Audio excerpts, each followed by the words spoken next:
Uma história da aviação naval contada pelo capitão de Mariguerra Campos. Primeiramente, um bom dia. Gostaria de agradecer em nome da aviação naval pela disponibilidade do senhor, por ter cedido o espaço de sua casa para a gente poder ter essa conversa, bate-papo. Foi um prazer, isso é um prazer. Falar de aviação naval é sempre muito gostoso.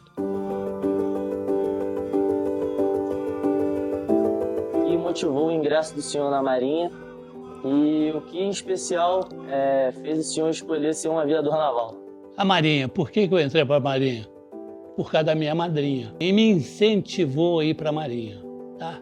Eu não sabia o que era colégio naval, escola naval, navio, e ela que me forçou. Então, fui para a Marinha. Meu primeiro navio, depois, eu fui comandante de pelotão no colégio naval e comandante de pelotão na escola naval. Fui a quarta média no colégio naval, tá? Mas fui nono, por causa do oficialato, era somatório, etc. Tá? Bom, por que eu fui para a aviação naval aí? Assim que nós nos formamos, depois da viagem de instrução, o meu camarote inteiro foi para o Marcílio Dias. E o Marcílio Dias, naquela época, era o fita azul da esquadra. Ele que era o mais veloz, era o primeiro a estar pronto, etc. Mas a parte administrativa dele era comprometida. Aí entrou um novo imediato lá, que quis consertar tudo isso. E começou a aprender o oficial, começou tudo, tá? Então, o navio se transformou num navio ruim. Todo mundo querendo ir embora. Aí veio uma mensagem daquela lá, candidato para fazer curso de ECA. Não sei como é que é ECA hoje em dia, existe na Marinha, tá? Eu me candidatei, passei. Candidatos para a OAN, o OAN era o observador aeronaval, que era o futuro aviador naval. Eu também me candidatei, passei e fui ser aviador naval. E não me arrependo, foi a melhor coisa que talvez eu tenha feito na vida. Ir para a Marinha e ser aviador naval. A gente fez o curso prático, teórico, no CIAN, que era ali na Avenida Brasil. E quando terminamos, não tinha helicóptero, tinha um Bell, que era o de instrução, mais nada. Então metade da turma foi para São Pedro da Aldeia, outra metade ficou em navios e no H1, que eram os 3 helicópteros que eram guarda de aeronaves do Minas, que foram transformados no H1. Comandante Amaral, que depois chegou até almirante de esquadra, tá?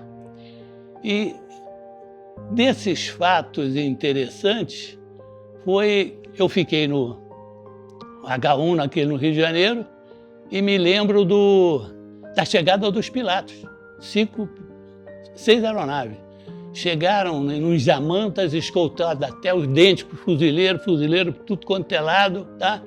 E nessa época, o H1 ali não tinha um L ponto, mais nada.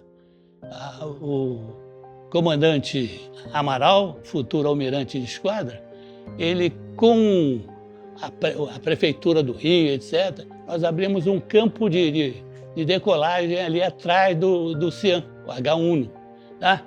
E os aviões saíram dali também, todos monitorados, etc., foram para São Pedro da Aldeia.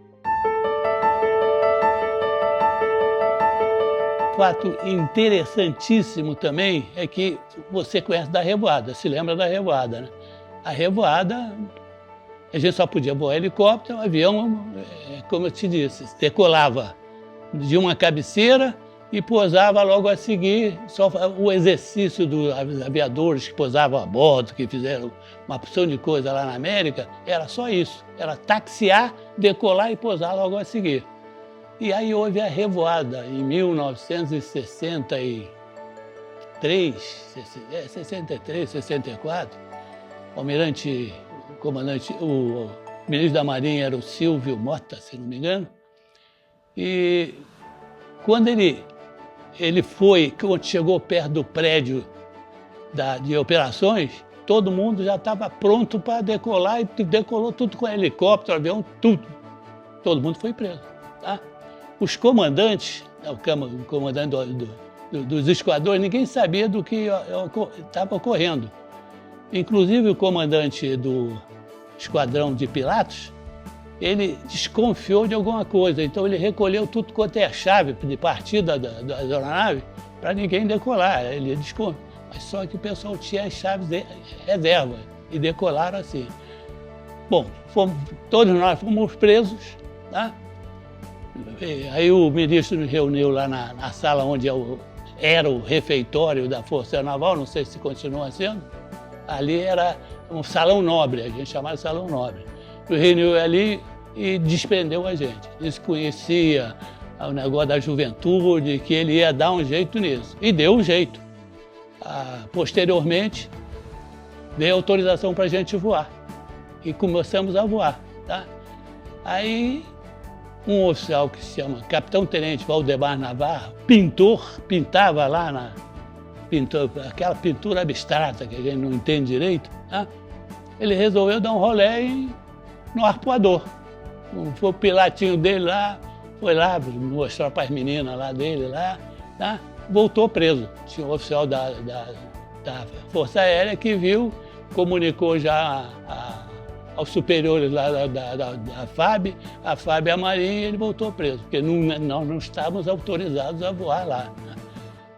Aí ele ficou 10 dias de prisão rigorosa lá na Praça d'Armas da base e pintou um quadro chamado Lágrimas da Macega. Esse quadro, ele pintava a óleo, então ele deixava a tinta escorrer no quadro como se fossem lágrimas. E deu aquele nome de Lágrimas da Macega. Tá? Quando os Pilatos, esse também é um fato eu acho que interessante, quando os Pilatos começaram a voar, já dando aula, a minha turma, OAN 160-61, a FAB também estava em guerra com a gente, até os tenentes, tá? E os tenentes aviadores vinham de T-6 lá de Santa Cruz para voar ali em cima da base. E nós, naquela época, tínhamos 2 tipos de oficiais de serviço. Era o oficial de dia, que ficava lá na sala de estado, e o oficial de aviação, que percorria os hangares, etc. Tá? Um desses oficiais, uma vez, era o capitão-tenente Tarcísio Nogueira. Ele viu um avião desse voando ali em cima do hangar. O que ele fez? Pegou a coach dele e atirou no avião. Tá?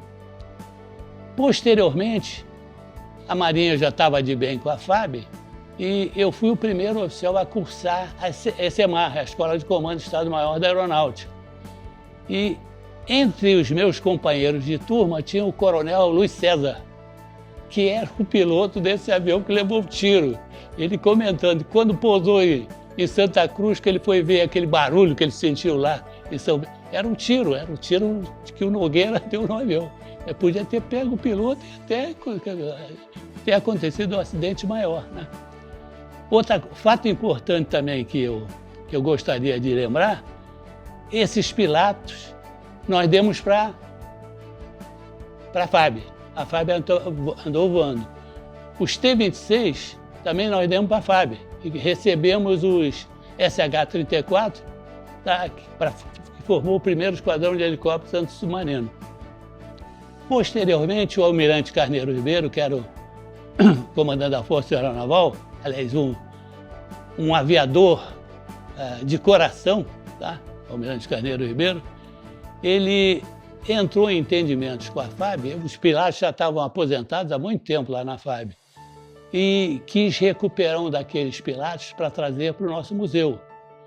E eu fui a Santa Cruz com uma jamanta daquela trazer o avião para São Pedro da Aldeia. Então, esse Pilatos também quem trouxe fui eu, lá da base dos Afonso, que o almirante Carneiro Ribeiro conseguiu. Hoje vocês voam os helicópteros que tem piloto automático aí, piloto automático aí. Naquela época não tinha nada de automático. A gente puxava o coletivo, a rotação caía. A gente tinha um vernierzinho ali que hoje em dia você puxa o coletivo, já tem um vernier interno lá, tá? Era tudo. Então, para você, quem pilotava um Hughes daquele, pilotava qualquer aeronave. Pô. Agora, então, voar qualquer aeronave. Eu realizei alguns cursos da Marinha. A Marinha me mandou 4 vezes para os Estados Unidos. E uma delas, o primeiro curso, eu fiz on-the-job training e estava em Brunswick, na Geórgia, fazendo um curso de controle de tráfego aéreo, e fui até Pensacola. Lá em Pensacola, eu fui apresentado a uma tal de água leve, light water. Antigamente tinha um tal de aerofoam, que durava 6 meses nos geradores de espuma dos navios e depois caducava, tá? Aí eu trouxe essa novidade, botei por escrito esse negócio, que já existia um produto na América chamado, custava muito mais caro que o aerofoam, a espuma, tá? E que se chamava água leve e que valia a pena porque durava 10 anos. Era bem mais caro, né? Não sei se isso colou na Marinha. É possível que eu tenha sido o primeiro oficial a citar essa água leve na Marinha. Não sei se não viu. Eu sei que quando eu estava no Minas, tá? Eu era chefe do departamento de aviação do Minas, nós tivemos um acidente. O Minas estava em final de PAN, aí finalmente ficou pronto, tá? E nós primeiro começamos a operar com helicóptero e posteriormente com os aviões. E os aviões, o pessoal estava pousando a bordo lá em Santa Cruz, né? Tinha lá um esquemazinho que eles simulavam que estavam pousando a bordo. Foram pousar a bordo lá. E o pouso desses aviões tinha de ser no trem de pouso, não na bequilha, tá? E muitas vezes eles caíram de bequilha mesmo, tá? Muitas vezes eles caíram de bequilha. Até que um dia caiu, pousou, a bequilha, eles pousaram com a bequilha prendeu no cabo daquele do aparelho de parada, foi levando até que arrancou a bequilha. Quando arrancou a bequilha, arrancou também o trem de pouso direito. Então a aeronave pousou e começou a vir em direção à torre.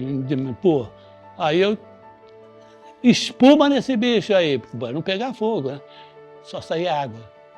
Então a espuma já estava endurecida nos geradores de espuma.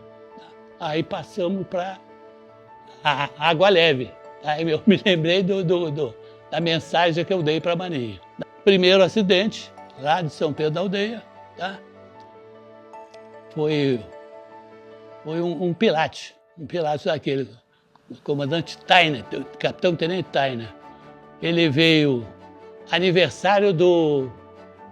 primeiro aniversário do esquadrão. Ele resolveu fazer uma demonstração lá.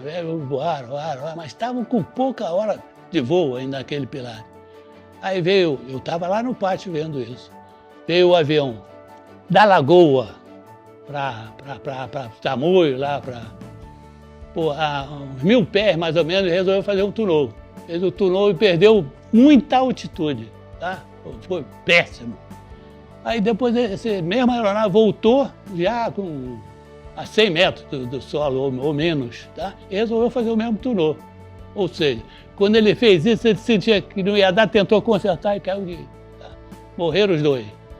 E o que aconteceu com a minha turma? Muita gente foi embora logo, com medo da aviação naval. Eu não gostava desses demonstração aérea em aniversário.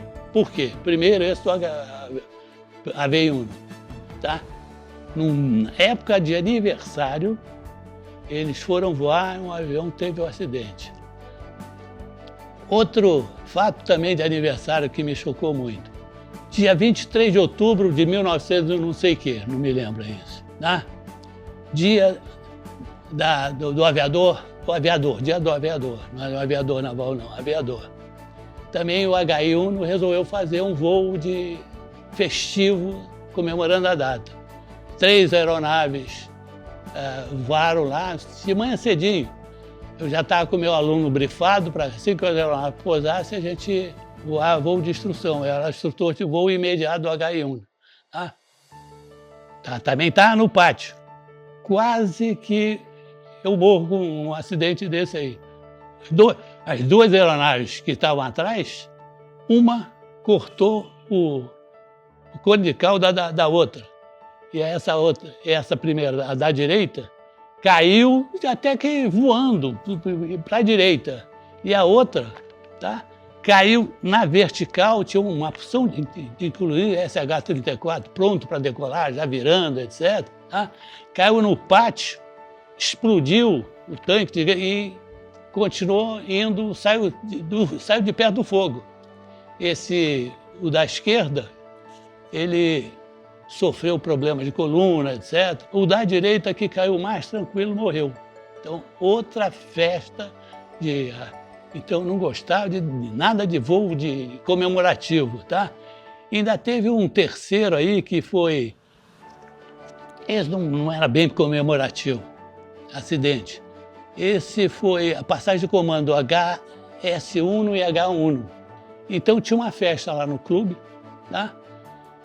Esse clube está todo armado para a gente depois receber os novos comandantes do H1 e HS-1. E tinham vindo uns oficiais da diretoria de aeronáutica para prestigiar lá a passagem de comando. Um deles era um colega meu de turma, Valentim. Quando terminou lá as festividades, o Faria, num Hiller, tá, foi levar o Valentim para o Rio de Janeiro. Tinha um outro oficial lá, que era não sei que esquadrão era também, que o pai estava muito mal. Então ele estava para ir para o Rio, dependendo da melhora ou piora do pai. Tá? Aí eu acho que o pai piorou, então era o comandante da aeronave era o Faria, 01 da turma de cima, um companheiro meu de turma, Valentim, e esse Felipe mais o Fiel. E o Hiller, duas pás. O que aconteceu com ele? Tá? Não chegava ao Rio de Janeiro, sumiram. Tá? Pô, e a festa lá, não chegava ao Rio, sumiram. Aí não teve mais festa. Tudo que tinha, chegou-se à conclusão que tinha havido um acidente mesmo. E houve um acidente. Eu, nessa época, fazia parte da Comissão de Investigação de Acidentes Aeronáuticos. E nós chegamos à conclusão lá, com o auxílio da FAB, fomos lá, eles examinaram tudo. Tá? O Hiller tem duas pás. E numa inspeção daquela, eles tiraram lá as pás, fizeram o que tinham de fazer. Os parafusos de fixação das pás eram de cima para baixo com a porca embaixo, presa. E de acordo lá com, acho que até me lembro do nome do supervisor, que era um sargento de Djalma, se não me engano, tá? A fotografia no manual estava dizendo, mostrando que o parafuso era de baixo para cima. Aquela rosca, aquela porca, ela é autofrenada. Para economia, nós usamos a mesma porca. Autofrenada, você tem que jogar fora e botar uma nova. Né? Durante o voo, durante a vibração, aquela porca, uma das pás saiu. O que aconteceu com o parafuso? Caiu. Então, uma dessas pás ficou inteiramente maluca. Né? Então, é como se fosse um ventilador, você tirasse uma pá, ele vai ficar todo... E ficou assim, rompeu a caixa de transmissão, a pá voou lá para a China, né? E eles caíram na vertical, morreram os 4. Então, para mim, festa, voo de demonstração em festa, não é muito sadio. Quando eu era chefe de Estado-Maior, sempre o comandante da força acatava o que eu dizia. Eu me lembro que o último dele, o almirante Steinhagen, o comandante da base, que era da minha turma também, mais moderno que eu, foi a 4 estrelas, ele queria fazer essa demonstração. Eu disse, não faz. Acabou eu prevalecendo, não fez. Tá? Teve um 08 do HS-1, tá? Fazendo aquele exercício de desceu o sonar noturno, tinham 2 helicópteros. Aí, de repente, um sumiu, tá? Aí, no dia seguinte, todo mundo procurando. Eu teve um oficial, eu estava na escola de guerra naval, tinha ido lá voar. Aí eu conversando com o oficial que foi lá ver o negócio, disse que encontrou a garrafa térmica e algumas coisas da aeronave flutuando lá. Mas ninguém queria acreditar que tinha havido um acidente, tá? Provavelmente o que diz é que ele foi fazer a retirada do domo do sonar de dentro d'água, com ele dentro d'água ainda. E provavelmente nessa ele caiu de costas e sumiu. A mulher desse oficial, que morreu, Faria, não sei por que achava que ele tinha sido abduzido. Foi ET que abduziu ele. E uma vez chegou à conclusão que esses ETs iriam trazer lá para um morro lá de não sei onde. A polícia militar foi lá com ela para esperar lá o ET trazer ele de volta. Nunca que ele veio. Há algum tempo atrás me disseram que acharam a carcaça desse helicóptero no fundo do mar lá, tá? Mas essa também é um fato histórico, tá? Teve polícia militar, foi lá na base, foi lá não sei onde, para esperar o ET trazer de volta o 08 do HS-1.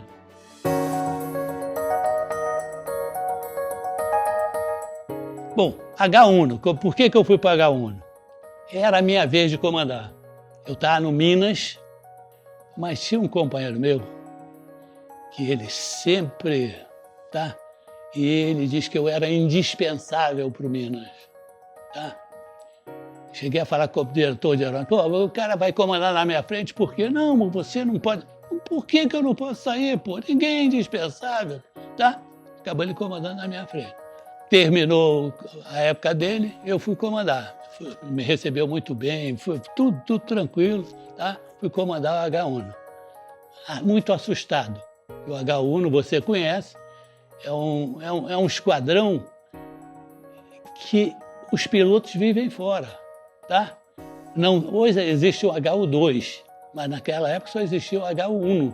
Quando eu assumi o comando e vi o tipo de oficiais que eu tinha, eu me senti orgulhoso. Eu estou comandando o melhor esquadrão do mundo, e é o melhor esquadrão do mundo. Então foi um esquadrão em que eu me senti um aviador naval. Voei muito, tá? Eu me lembro de missões dessas maravilhosas que eu fiz. A Operação Ninfa.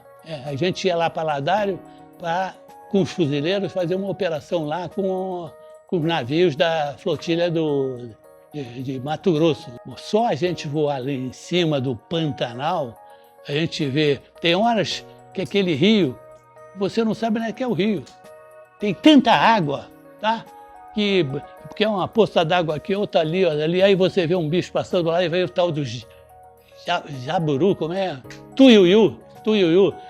Você vê lá de cima voando, você vê uma porção de troço cor-de-rosa voando e um pássaro imenso voando também, é o tuiuiu, tá?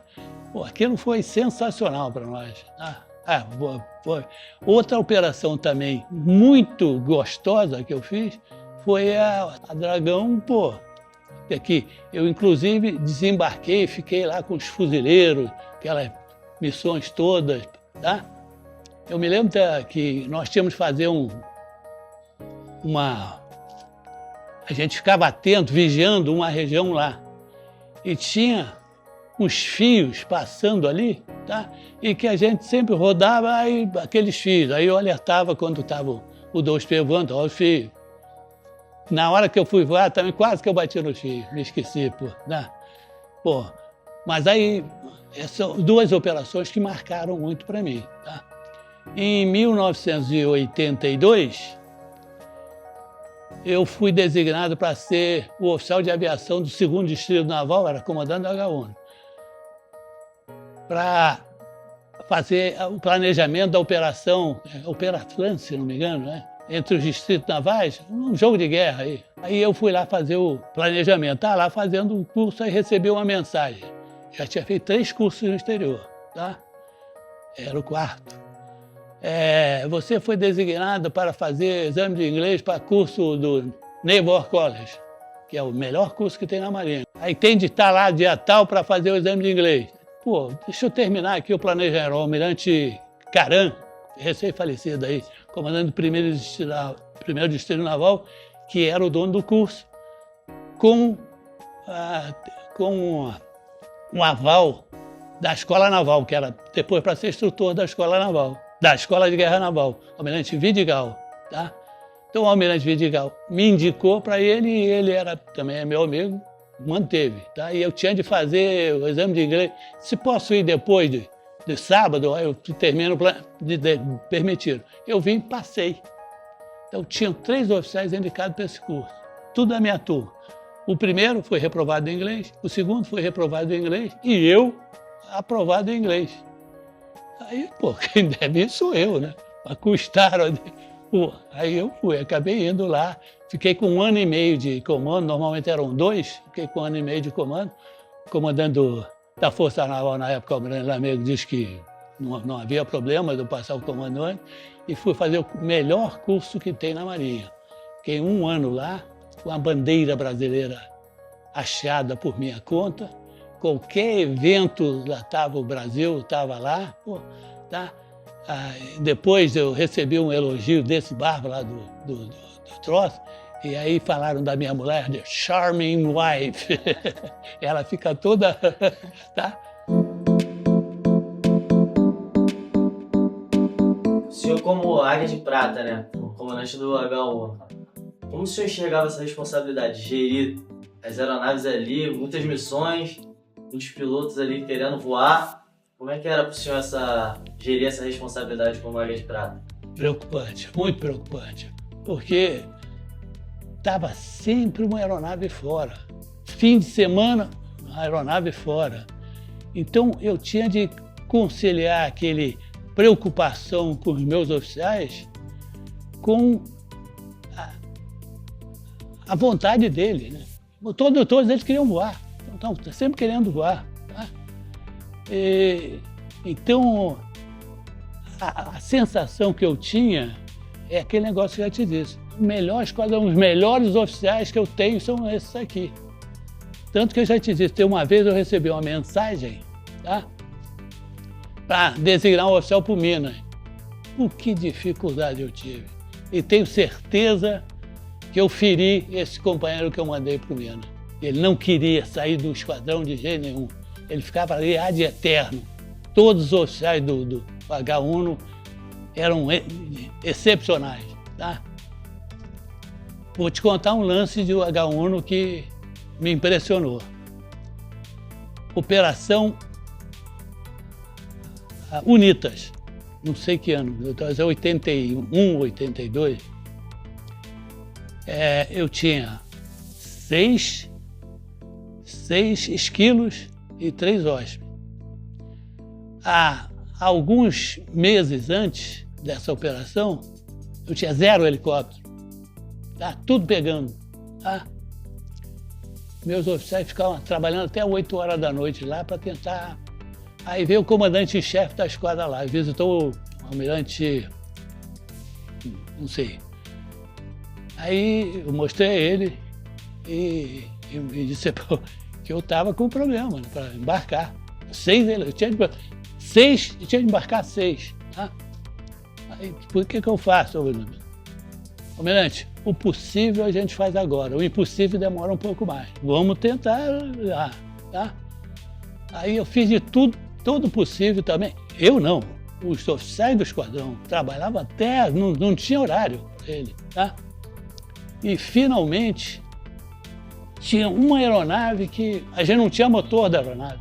Não dava, tá tudo em inspeção, a gente ia mandar não sei onde.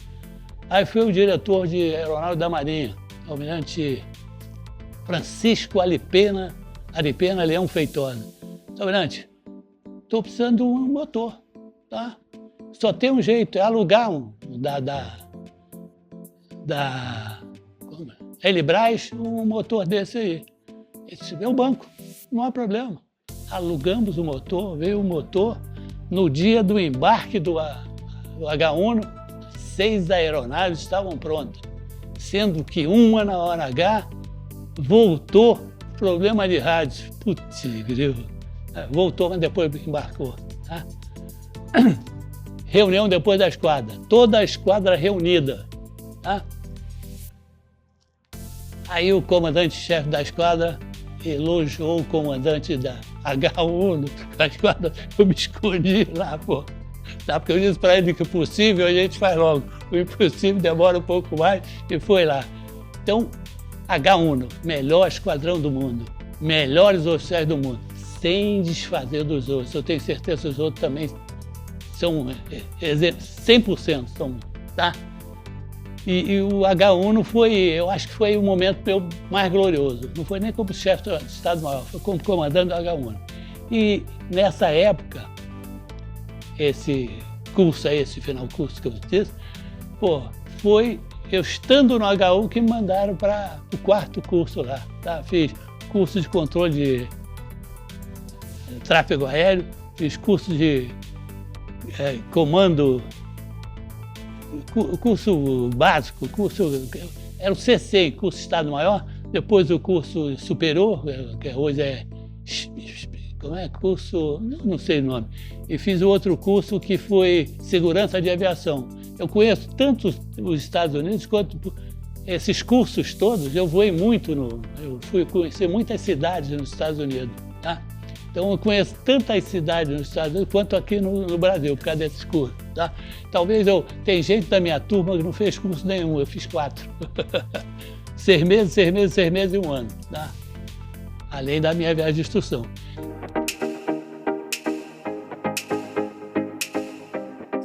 Quais valores são essenciais ali para um líder militar ter sucesso com seu subordinado? O senhor foi comandante do Esquadrão H1, foi saindo da Força, foi interino no HI imediato, o senhor lidou com muita gente, né, muitos militares. Quais são os valores que, na visão do senhor, principalmente para a gente que é da parte da aviação naval, o senhor sabe que quando a gente decola, está carregando ali vidas, né, famílias a bordo, o que o senhor acha, na visão do senhor, que são valores essenciais do militar? Primeiro, pensar em segurança. Tá? Segurança é básico. Tá? Nunca comprometer um voo por causa de fazer o voo. Se tiver de parar, tinha um quadro lá em operações, eu fui chefe do departamento de operações também lá, que dizia Safety is paramount, tá? E que aparecia um mau tempo daquele brabo e a aeronave voando. Então, qualquer coisa que comprometa o voo, não realizar o voo, tá? Então, segurança é o básico. Segundo, você se dar bem com todos os oficiais e praças, conhecer todos eles. Ser humano, tá? Você tem de compreender que aquele marinheiro, aquele oficial é feito da mesma carga, da mesma alma que você. Então, o que você gostaria de ter, você tem de dar para esse oficial, para essa praça, tá? E eu acho que isso eu sempre fui. Então, segurança acima de tudo, humanidade, tá? Pensar em ser marinheiro. O aviador naval é um marinheiro que voa, tá? Se tem um oficial meu, tem um companheiro meu, que dizia o seguinte: o céu nada mais é que o teto do mar. Ah, e é mesmo. Como o senhor enxerga a aviação naval hoje em dia e o que o senhor espera para o futuro da nossa aviação? A Marinha nunca deixou de pensar em aviação naval. Quando foram retirados os meios aéreos da Marinha e do Exército, formaram a FAB, a Marinha nunca deixou de pensar em aviação naval. Tá? Surgiu a diretoria de aeronáutica da Marinha, foram cursar no aeroclube ali de Jacarepaguá, compraram minas, compraram as primeiras aeronaves, tinha aquele TBM, torpedo bom, aquele avião que servia para fazer táxi aéreo no Minas, e acabou voando também.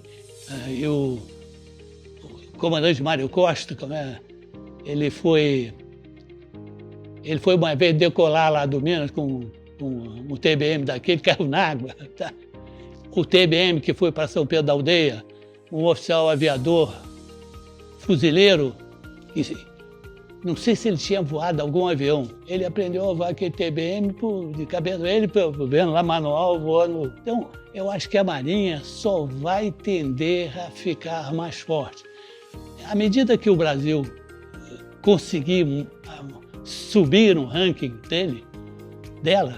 do Brasil, a Marinha, a aviação naval vai crescer, tá? Como tem crescido. Ela começou com os helicópteros Michuruca, passou para o Rios, que os helicópteros ainda não sei mais, passou para o aviãozinho Pilatos, passou pelo T-26, depois pelo A4, e agora tem uns helicópteros ultramodernos lá. E à medida que o tempo passa, a base aérea naval, quando eu fui lá, era um lamaçal só, tinha um hangar. Hoje tem esquadrão de helicópteros no Brasil inteiro e vai crescer mais, se Deus quiser. Tá?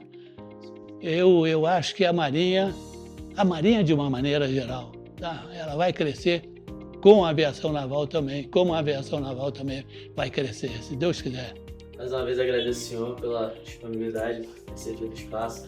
Pô, isso foi uma honra, já te disse. Acredito que todos que vão assistir vão aprender muito assim como eu aprendi. Eu tive essa felicidade de ser um dos pioneiros, ou pelo menos a terceira fase de pioneiros da nova aviação naval. Tá? E é uma honra muito grande. E um agradecimento muito grande à minha madrinha, que me colocou. O que eu sempre digo, e disse uma vez num curso: se Deus me desse o dom do conhecimento de hoje, de eu voltar no tempo, o que eu queria ser? Eu queria ser oficial de marinha e aviador aeronaval.